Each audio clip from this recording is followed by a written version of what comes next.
आपल्या बऱ्या वाईट खऱ्या खोट्या न्यायी अन्यायी क्रियाकल्पनांना भगवन नामाचे कोंदण द्या, संपुट लावा, म्हणजे जीवन सार्थकी लागेल.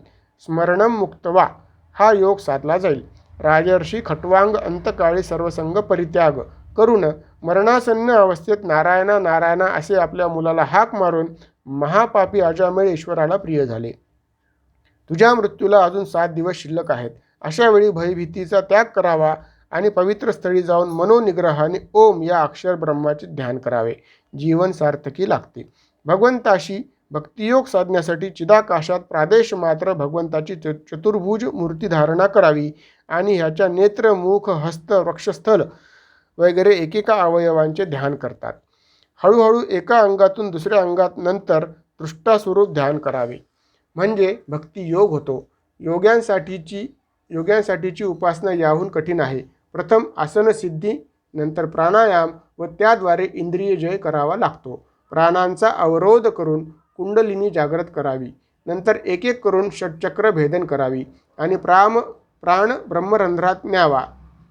ब्रह्मरंध्रातून त्याचा भेद केला की शरीर सुटते आणि प्राणांचे परब्रह्मात विलिनीकरण होते. हा योग मार्ग आहे. सद्योन्मुक्ती आणि क्रममुक्तीचे हे वर्णन शुकदेवांनी राजा परीक्षितेला सांगितले. या प्रश्नोत्तराच्या माध्यमातून प्रत्येकाला आपल्या इच्छेनुसार भगवत प्राप्तीसाठी उपासना आणि उपास्य ठरवता येते हे स्पष्ट झाले.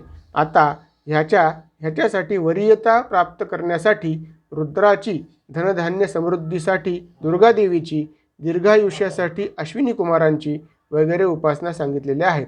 पण या सर्वच कष्टप्रद आहे. भगवन नामाचे स्मरण, भगवत लीलांचे श्रवण मात्र सर्वोपरी आणि सुलभ आहे असे कथन केले. इतक्या विविधतेने जीव कर्म उपास्य उपासना निर्माण करणाऱ्या भगवंतांनीही सृष्टी कशी निर्माण केली, पुन्हा कशी विलय पावते, त्यासाठी कोणत्या शक्तींचा वापर करतात, ब्रह्मांड त्यांनी निर्मिले आणि शेवटी त्यांच्यातच विलीन करतात याबद्दल सांगावे. त्यावेळी त्याचे विवरण करताना असे म्हटले आहे की ईश्वर निर्गुण निराकार निरवयव आहे. तेव्हा कोणतेही कार्य करण्यास, कोणताही पदार्थ वस्तू निर्माण करण्यास गुणावगुणांची आवश्यकता असते. परमेश्वर निर्गुण असला तरी सर्व शक्तिमान आहे, निराकार असला तरी सर्वव्यापी आहे आणि निरवयव असला तरी सर्वतः सर्वतोक्षी शिरोमुखः असा आहे. त्यामुळे सत्व रज तमोगुण शक्तींचा वापर करून सत्वगुणापासून ब्रह्म, रजोगुणापासून विष्णू आणि तमोगुणापासून शंकराचे रूप त्यानेच धारण केले असे शुक म्हणाले. ज्यावेळी भगवंतांनी हे नारदाला सांगितले त्यावेळी नारदांनी प्रश्न केला, या आपण निर्माण केलेल्या संसाराचे लक्षण काय, आधार कोणता इत्यादी. यावर ईश्वराने माया आणि मायोद्भव सृष्टीची उत्पत्ती केली. तमोगुणापासून अहंकार, त्यापासून द्रव्यशक्ती, क्रियाशक्ती आणि ज्ञानशक्ती झाल्या. तामस अहंकारापासून आकाश, आकाशाचा गुण शब्द, या शब्दशक्तीद्वारे दृष्टा आणि दृश्याचा बोध होतो. आकाशापासून वायू तेजाच्या विकाराने पाण्याची उत्पत्ती झाली आणि पाण्यापासून पृथ्वी निर्माण झाली. अहंकाराच्या एका विकारातून प्रकारातून ज्ञानेंद्रिय कर्मेंद्रिय यांचे अधिष्ठान म्हणून 10 देवता निर्माण झाल्या. त्यांना दिशा, वायू, सूर्य, वरुण, अश्विनी कुमार, अग्नी, इंद्र, वायू, मित्र आणि प्रजापती म्हणतात. या सर्वांच्या शक्तीपासून व्यष्टीरूप जीवपिंड आणि समष्टीरूप सर्व चराचर जीव ब्रह्मांड यांची रचना झाली. या ब्रह्मांडातून उत्पन्न झालेल्या विराट पुरुषाची रूपकात्मक कल्पना कमरेच्या व सप्तस्वर्गलोक व खालचे सप्तपाताळ अशी आहे. नाभी म्हणजे भूलोक, त्यावर स्वर्गलोक आणि त्याखाली पाताळ अशी त्रिलोकाचीही कल्पना करीतात. भगवंताने स्वतःच्या शक्ती वापरून ही सर्व स्वतःतूनच निर्मिती केली असे वर्णन करण्यामागे हे सर्व चराचर विश्व एक ब्रह्मच आहे, त्याचे अंशरूपाने वैविध्य वसत आहे हे सांगतानाच व्यक्तिव्यक्तींनी समष्टी धर्म पाळताना एकोहमचा भाव जागृत ठेवावा हे अपेक्षित आहे. इंद्रियाचे देवताधिष्ठान सांगून कर्मेंद्रियाचे कार्य ही स्वाधीन नसून यदृच्छेने होत असते असा विचार करून अहंकार संपावा. अहंकार संपला की वृत्ती तदाकार होणे शक्य होते. व्यास महर्षी शुकाच्या पाठीमागे जाऊन हे पुत्रा मुला शुका असे म्हणत होते आणि उत्तर मात्र वनराईतून झाडाझुडपातून पक्षाकडून येत होते. हे देहभाव अहंभाव संपल्यामुळे शुकांचा घडत होते. तर माझा मुलगा माझ्या पुत्रा थांब, यात मुलगा हा मोह आणि माझा हा अहंभाव जागृत आहे. ब्रह्म या शब्दाचाच अर्थ व्यापक असा आहे. त्याचा कोणत्याही ठिकाणी अभाव नसतो. त्याचप्रमाणे गुरु हे तत्वही व्यापक आहे. त्यामुळे ईश्वर किंवा गुरु शोधित राना डोंगरात भटकण्याची गरज नसते आणि असे केले तर ते भटकणेच होते. म्हणून गुरु ओळखावा लागतो. जो आपली कल्पना व्यापक करवितो, जो सर्वव्यापी ईशभाव दर्शवू शकतो, तो कसल्याही प्रसंगी योग्य मार्ग दाखवितो, तो गुरु असतो. 7च दिवस शिल्लक आहेत. स्वकल्याण करण्यासाठी माणसाला दीर्घ आयुष्य आहे आणि सतेज बुद्धी दिलेली आहे, पण त्याचा उपयोग केला नाही. स्वला ओळखले नाही आणि तलाही ओळखले नाही. व्यर्थ काम, क्रोध, मोह, ईर्ष्येत काळ व्यतीत केला. आता परमहंस परिव्राजकाचार्य वैराग्य पंडित श्री शुकाचार्य समोर आल्यावर भान आले आणि त्यांना मोक्ष मार्ग विचारला. 7च दिवस शिल्लक आहेत अशा कठीण परिस्थितीतही उद्धाराचा मार्ग दाखवतात. सद्गुरू परमहंस शुकाचार्य महाराज त्यांना पृच्छा केल्यावर शुकाचार्य म्हणाले, राजा प्राणप्रयाण समयी त्रिदोष होतात आणि परमेश्वर चिंतन होत नाही. त्यासाठी मनुष्याने नित्यप्रती ईशचिंतन करावे. अष्टांग योगात सांगितल्याप्रमाणे जन्म, मृत्यू, जरा, व्याधी यांच्या दुःख दोषांचे स्मरण करावे, म्हणजे मृत्यूची भीती राहत नाही आणि माणूस अभय झाला की तदाकार होतो. कारण अभय हे ब्रह्मलोकाचेच नाव आहे. अशा प्रकारे मृत्यूची भीती सोडून अंतकाळी भगवंताला स्मरण केले तर तुझ्यासाठी 7 दिवसही खूप आहेत. तेव्हा सर्व संघाचा त्याग कर, निर्भय हो आणि श्रीमद भागवताच्या माध्यमातून भगवत स्मरणार्थ त्यांच्या अवताराचे व लीलांचे श्रवण कर, मनन कर, चिंतन कर, असे सांगून त्यांनी भगवंताचे अवतार व लीलांचे कथन केले. प्रलय काळात पाण्यात बुडालेल्या पृथ्वीला उद्धार करण्यासाठी वराह रूपाने अवतार प्रलय काळ केला. हिरण्याक्षाचा वध करून पृथ्वीला पुनःस्थापित केले. नंतर कपिल मुनी होऊन मातेला उपदेश केला. त्या उपदेशाने माता देवहूती त्याच जन्मात मुक्त झाली. अत्रि ऋषींना इच्छा होती की देवांनी आपले घरी जन्म घ्यावा. त्यांची इच्छा जाणून भगवंत त्यांना म्हणाले, मी स्वतःला तुला दिले, अर्थात दत्त, म्हणून त्यावेळी ते दत्तात्रय झाले. यदुराजा आणि सहस्त्रार्जुन हे दोघे श्री दत्तांच्या कृपाप्रसादाने योगाच्या भोग आणि मोक्ष या सिद्धी प्राप्त करून घेतल्या. श्रीमद भागवतात या सिद्धीबद्दल विवेचन आले नाही. तथापि योगाच्या आधारे या संसारातील शब्द, स्पर्श, रूप, रस, गंध या विषयांचे आस्वादन करता येते. लघिमा या सिद्धीद्वारे अत्यंत लहान होऊन साखर खाता येते. मुंगी साखरेचा रवा सर्वांनाच ठाऊक आहे. महिमा सिद्धीद्वारे कितीही मोठे होऊन कुठचेही पाहता येईल.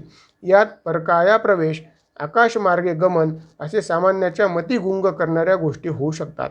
यातील विनोदाचा भाग सोडला तरी योग मार्गाने ईशप्राप्ती ही सहज शक्य आहे. म्हणूनच श्री दत्तकृपेने यदू व सहस्त्रार्जुन मोक्ष मिळवू शकले. वामन अवतारामध्ये राजा बलीच्या यज्ञात उपस्थित होऊन याचना केली. त्रिपाद भूमीची 2 पावलात सर्व ब्रह्मांड व्यापून भगवंतांनी दाखवून दिले की ब्रह्मस्तंभपर्यंत 2च पावले लागतात. एक ज्ञान, दुसरे भक्ती, 3ऱ्या पावलात मोक्षच आहे. म्हणून 3रा पाय बळीराजाच्या मस्तकावर ठेवून त्याला मुक्त केले. यानंतर रामावतार, रावणाचा वध, नंतर श्रीकृष्ण बलरामाचा अवतार भगवंतांनी धारण केला आहे. या अवतारात त्यांनी अनेक लीला केल्या, पण त्या लोकांना समजू शकल्या नाहीत.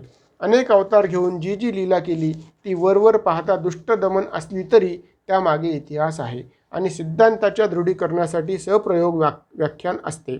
उदाहरणार्थ, रावणाने वेदोपनिषदांचे ज्ञान मिळवले. महादेवाची अत्यंत तल्लीनतेने उपासना केली. यज्ञयागादी कर्मकांडही सविधी सश्रद्ध भावाने केले, पण देवाशी इतर उपचाराप्रमाणे देवाशी शत्रुत्व केले. अत्यंत कट्टर शत्रुत्व केले तरी देव आपला उद्धार करतो हे दाखवण्यासाठी त्याच्याकरवी सीतेचे हरण केले आणि तिच्या सोडवणुकीसाठी राम आल्यावर आधी त्याच्या आप्तजनांचा, त्याच्या निष्ठावंतांचा, पुत्राचा उद्धार करविला. नंतर स्वतःच्या क्रोधाग्नीत उडी मारली आणि मुक्त झाला. देवाच्या अंकावर बसणे काय किंवा देवाच्या हाताने मरणे काय, दोन्हीही पवित्रच. कृष्ण बलरामांनीही लहानपणीच अशा लीला करून अनेक जीवांना मोक्ष दिला. या विश्वरूपी विराट पुरुषाला अधर्मी, अनाचारी आणि षड्विकार रूपी अष्टासूर त्रासदायक होतात.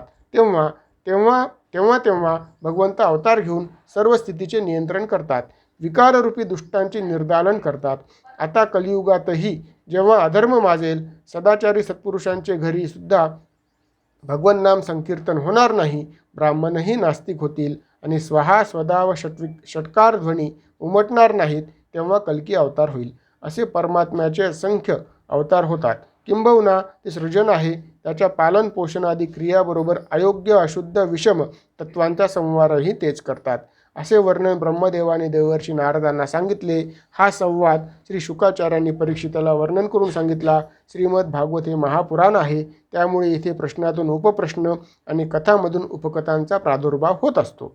परीक्षितीने शुकदेवांना विचारले किंवा शौनकादिकांनी सुतांना विचारले तर असाच प्रश्न पूर्वी कुणी कोणाला विचारला होता ते सांगून त्यांच्या तोंडी किंवा त्यांनीही पूर्वी ज्यांच्याकडून ऐकले त्यांच्या संवादातून त्याचे विवरण येते. सध्या घडत असूनही म्हणजे नवी असूनही त्यापूर्वीही अनेक काळपर्यंत कुणीतरी कोणाला तरी विचारली किंवा सांगितलेलीच असते. तेवढे संदर्भ देत सांगणे म्हणजे पुराण पुरा अपि नूतन, म्हणजे पुराण जुन्यात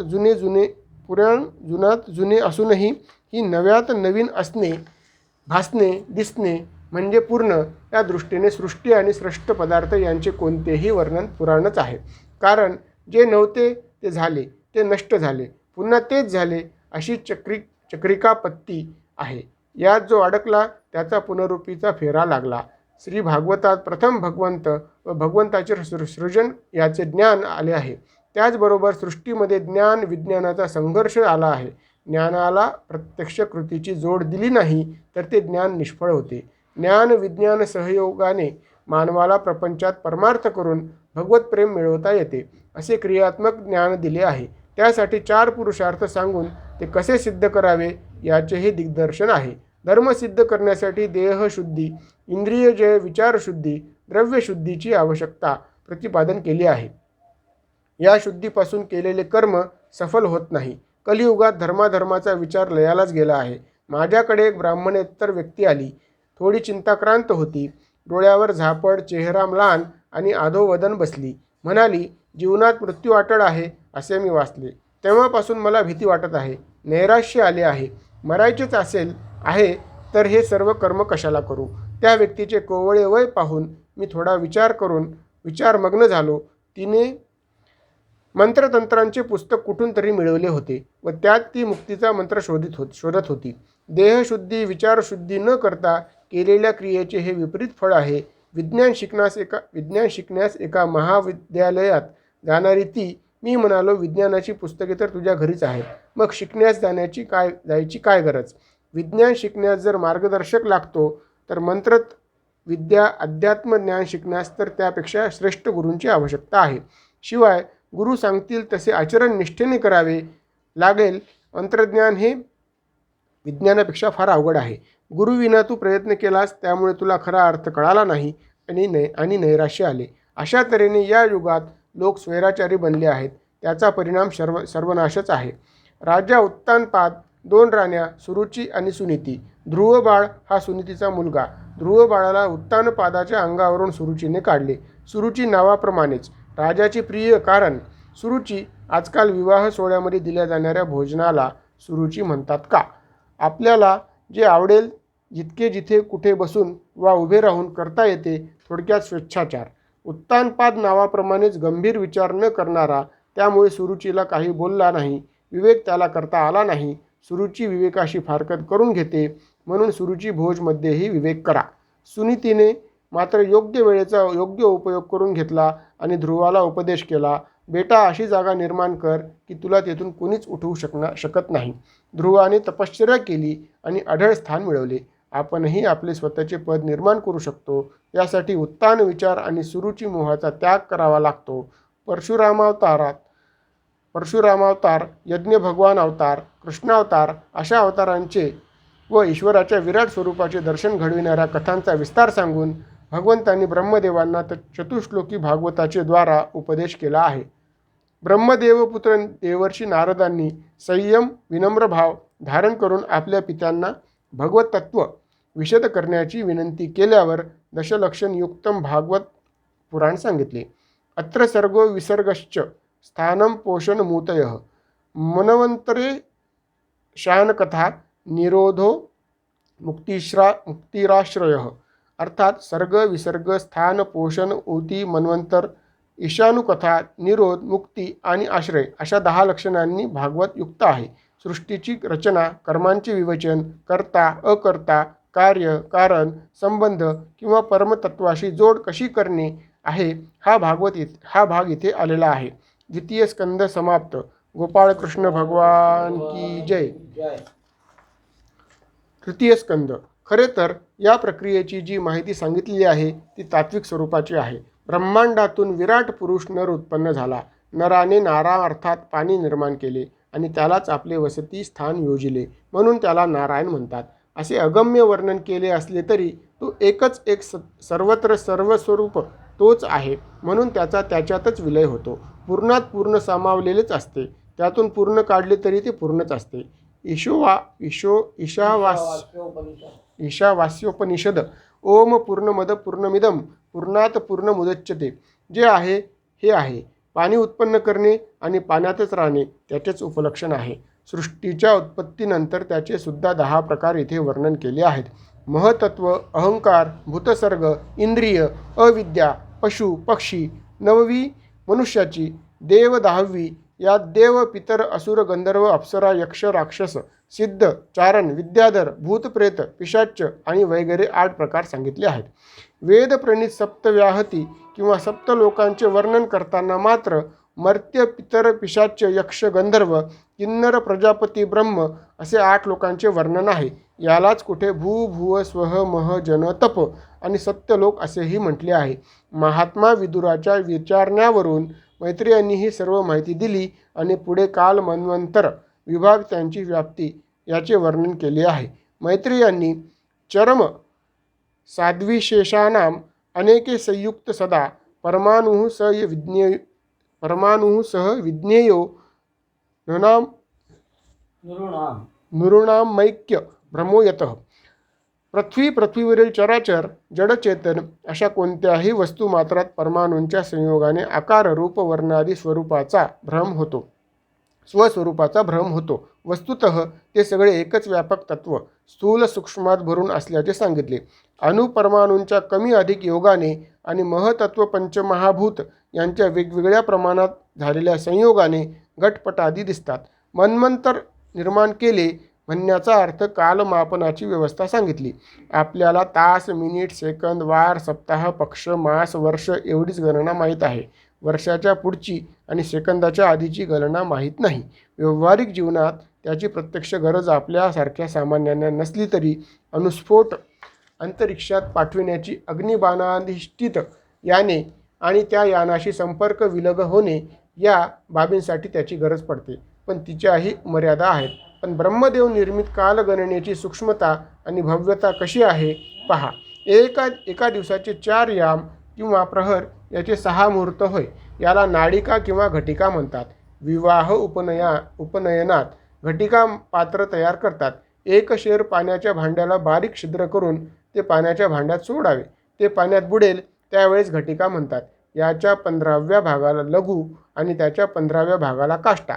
काष्टाचा 5वा भाग क्षण, क्षणाचा 3रा भाग निमिष, याचा 3रा भाग लव, याचा 3रा भाग वेद, वेदकालाच्या 100वा भाग त्रुटींच्या तृतीयांश भागाला त्रस्त्रेणू व त्याच्या 3ऱ्या भागाला अणू म्हणतात. आध्यात्मिक साधनेत स्वकल्याणार्थ माणसाने तत्पर असावे असे सांगितले जाते किंवा इतर कार्यात सुद्धा तत्पर असण्याचे उल्लेख आहेत.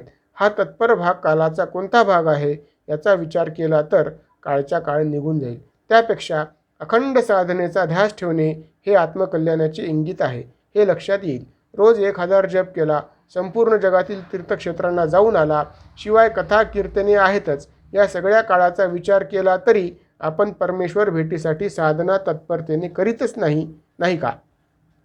मनुष्य लोकातील 1 महिना म्हणजे इतर लोकांचा 1 दिवस.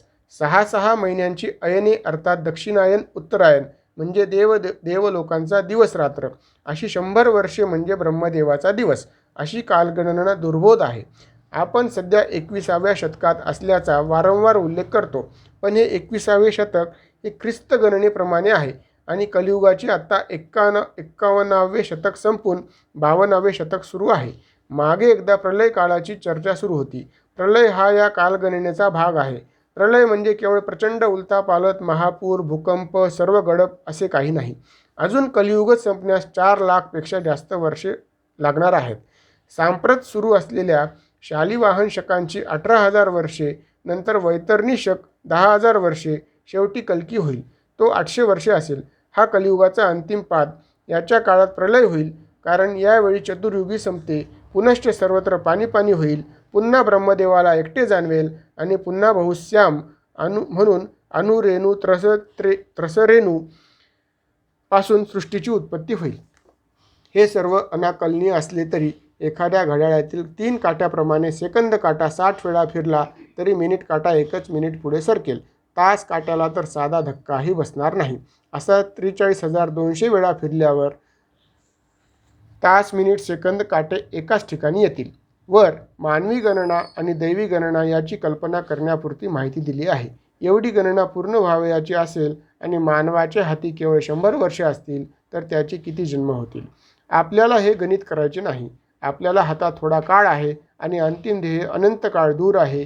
तेव्हा विचार करीत बसण्यापेक्षा साधना साधेल तितकी करीत राहणे महत्त्वाचे हे समजले पाहिजे. अशा रीतीने भागवत स्वरूपाची जाणीव ठेवून भगवंताच्या लीलांचे स्मरण करणे आत्मकल्याणाला साहाय्यभूत होते. परीक्षितीने हे श्री शुकदेवांकडून विदुर आणि मैत्रेय संवाद ऐकला. श्री शुकदेव म्हणाले, एवढे ऐकतानाच विदुराच्या मनात अनेक प्रश्नांचा प्रादुर्भाव झाला. त्याने विचारले, पृथ्वीला रसातळातून वराह नारायणांनी बाहेर काढले. त्यावेळी त्यांचे हिरण्याक्षाशी युद्ध झाले. या हिरण्याक्षाचे कथानुसंधान काय? यावरून त्याच्या पूर्वेतिहास मैत्रेय यांनी कथन केला. भगवंताचे द्वारपाल जय विजय यांनी एकदा सनतकुमारांना द्वारावर अडवले. म्हणाले, परवानगी घेतो. तेवढ्यानेच सनतकुमार रागावले. षड्विकारावर मात केल्यावरही 7व्या दरवाजावर त्यांचा अहम जागृत झाला. भगवंताच्या दर्शनाला जाताना अहमता नाही तर लीनता पाहिजे, अन्यथा दर्शन होत नाही. जय विजयांना त्यांनी शाप दिला. 3 वेळा तुम्ही राक्षस कुळात जन्म घ्याल. भगवंतांनी त्यांना शाप दिला. प्रत्येक वेळी मीच अवतार घेऊन तुमचा उद्धार करीन. तेच हिरण्यकश्यपू अतिलोभानेच रसातळाला गेलेल्या पृथ्वीला भगवंतांनी वराह होऊन वर आणले. वराह म्हणजे उत्तम दिन. नंतर मैत्रेयांनी विदुरांना सांगितले, यानंतर वेन राजा झाला. तो पराक्रमी आणि कठोर शासन होता. त्यामुळेच त्याला सर्व भीत असत. त्याला कुणाचा विरोधच उरला नाही. त्यामुळे तो उन्मत्त झाला. विरोध हे गतीचे उत्तम नियंत्रण असते, नाहीतर ती गती अधोगतीकडे घेऊन जाते. वेनाचे तसेच झाले. त्याचा नाश केल्यावर पृथ्वीराजा झाला आणि अर्ची त्याची पत्नी झाली. वेनाच्या दुराचाराने बंदिवासात पडलेल्यांना प्रथम पृथूने मुक्त केले. लोकांनी पृथूची प्रशंसा केली. तेव्हा पृथू म्हणाला, माझा कोणताच गुण अजून प्रकट झाला नाही तर माझी प्रशंसा का करता? याला म्हणतात राजा. राजाला दर्प असू नये. या दर्पामुळेच एका राजाला हत्तीच्या जन्माला जावे लागले, तोच गजेंद्र. 3 स्कंद समाप्त. गोपाळ कृष्ण भगवान की जय. 4 स्कंद. राजा पृथूने राज्य करताना काय केले आणि त्यामुळे त्याला सर्व प्रजाजनांचीच नव्हे तर निसर्गाचीही कशी साथ मिळाली याचे वर्णन मूळ भागवतात वाचले तर कुणीही सदृदय म्हणून मोहरून जाईल. राजाने अनेक पर्वत वगैरे फोडून जमीन समतल केली. त्यावर नगरवस्तीचे वेगवेगळे विभाग तयार केले. त्याच्या काळात नद्या सर्वत्र प्रकारच्या रसांना वाहून आणीत होत्या. त्यामुळे सर्वांना भक्ष्य, भोज्य, चोष्य, लेह असा चौरस आहार मिळत होता.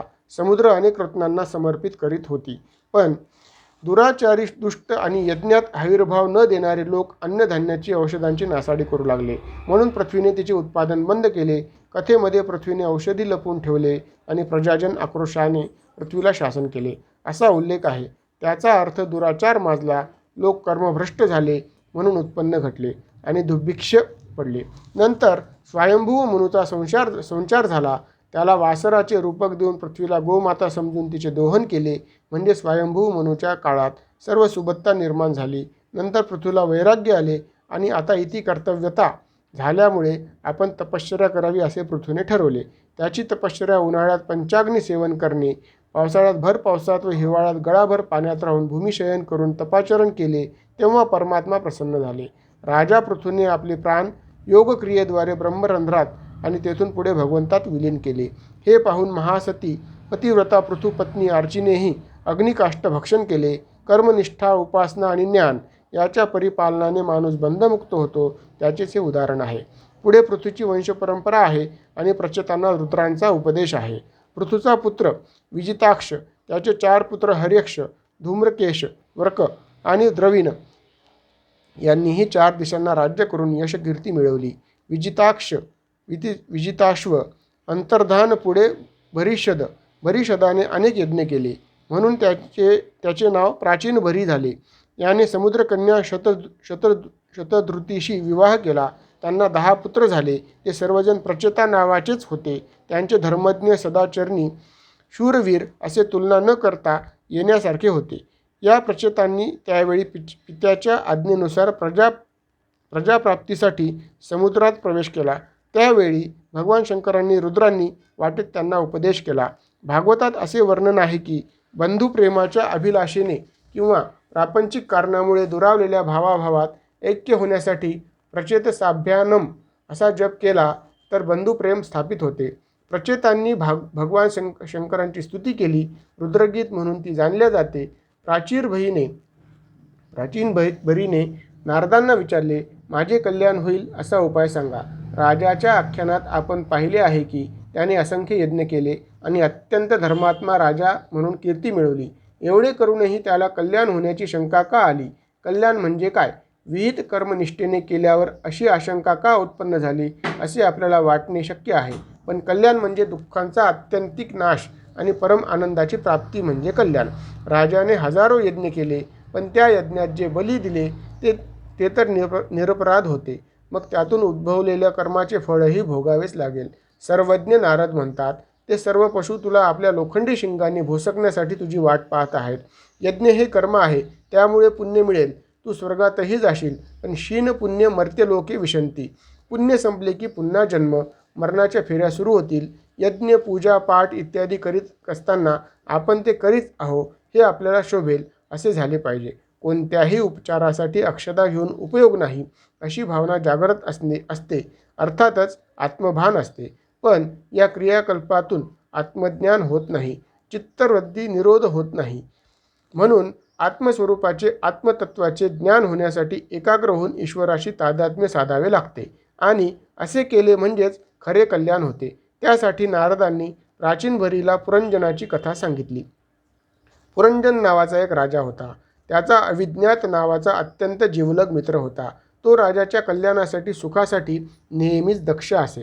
पुरंजनाच्या नगराला 10 द्वारे होती. कुठूनही पुरंजनाचे राज्य काळाला गिळंकृत करता येणे शक्य होते, पण अविज्ञात सतत जागृत राहून त्याचे रक्षण करीत असे. पुढे त्याचे लग्न झाले. त्याला 1100 पुत्र झाले. त्यांच्यात भांडणे झाली. कालांतराने पुरंजनाला जरेने वरली. त्याच्या मनात यावेळीही जरा या स्त्रीविषयी चिंतन सुरू होते. त्याचा पाच झाला. पुढच्या जन्मी तो विदर्भ देशात एका कर्मठ ब्राह्मणाच्या घरी स्त्री म्हणून जन्माला आला. तिचा विवाह दक्षिणेकडील द्रविड देशी पांड्य राजाशी झाला. तिचा एक कन्या व 7 पुत्र झाले. हे 7 पुत्र म्हणजे 7 प्रकारची भक्ती. भक्तीचे 7 पुत्र. नंतर तिला सद्गुरूंची भेट होते आणि त्यांच्या उपदेशानंतर परमेश्वराशी सख्य आणि आत्मनिवेदन घडते. हीच नवविधा भक्ती आहे. पुरंजन आपले शरीर आहे. शरीरात 9 द्वारे आहेत. 2 कान, 2 नाकपुड्या, 2 डोळे, 1 मुख, 2 विसर्गद्वारे. अविज्ञात हा परमेश्वर आहे. वेदांत मुक्तावलीमध्ये अज्ञानस्थ साक्षीनेव सिद्धत्वात किंवा अज्ञगतया साक्षी सिद्धे असे परब्रह्माचे सांगितलेले स्वरूप आहे. ते जाणावे लागते. ते प्रत्यक्ष नाही, हाच अज्ञेयवाद आहे. तीक्ष्ण प्रज्ञांना तो जाणवू शकतो, म्हणून त्याला अविज्ञात म्हटले आहे आणि या रूपकात कुटस्थ आहे असे गृहीत आहे. तेव्हा देहाधिष्ठित जीवात्माच्या कल्याणार्थ कुटस्थ किंवा अविज्ञात चैतन्यरूपी आत्मा सत असत विवेकाच्या माध्यमातून कल्याणाची चिंता वाहते. पण बुद्धिरूपी पत्नी व 11 इंद्रिय रूपी पुत्र संकल्प विकल्पांच्या रणातून जीवाला हैराण करतात. वृद्धापकाळीही तो तिचे चिंतन करतो आणि 84च्या फेऱ्यात फसतो. मी सगळ्यांचे चांगले केले, पण माझ्या पदरी काय पडले असे उद्विग्नतेने, अहंतेने आपण सत्कर्माचे उच्चार करतो. त्यामुळेच ते पुण्य रूपात असते. म्हणून प्राप्त कर्म कर्तव्य समजून करावे आणि विसरून जावे, निर्लेप व्हावे. तेव्हा कर्म करा, सत्कर्म करा, पण कर्माचेही चिंतन करू नका आणि केलेल्या सत्कर्माचे, पुण्यकर्माचे, तीर्थाटनाचे, दानाचे, सत्यवादित्वाचे पुनरुच्चारणही करू नका. ययाती महाप्रतापी, महान पुण्यात्मा, त्याच्या जोरावर जेव्हा स्वर्गात गेला तेव्हा इंद्रदेव घाबरले. त्यांचे आसन घेतले असते अशी त्यांची शक्ती पाहून ते ब्रह्मदेवाला म्हणाले, मला या आपत्तीतून सोडवा.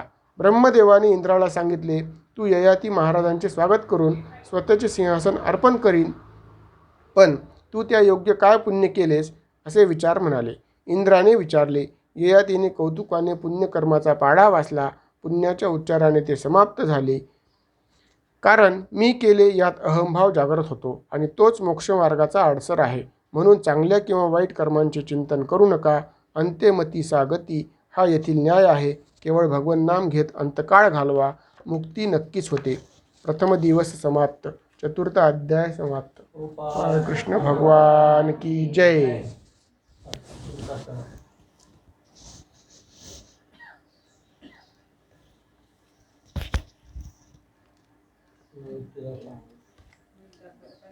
याला काहीतरी ठेवायला ठेवून ते ह्याचं आरतीचं एक हे देऊन टाका कागद.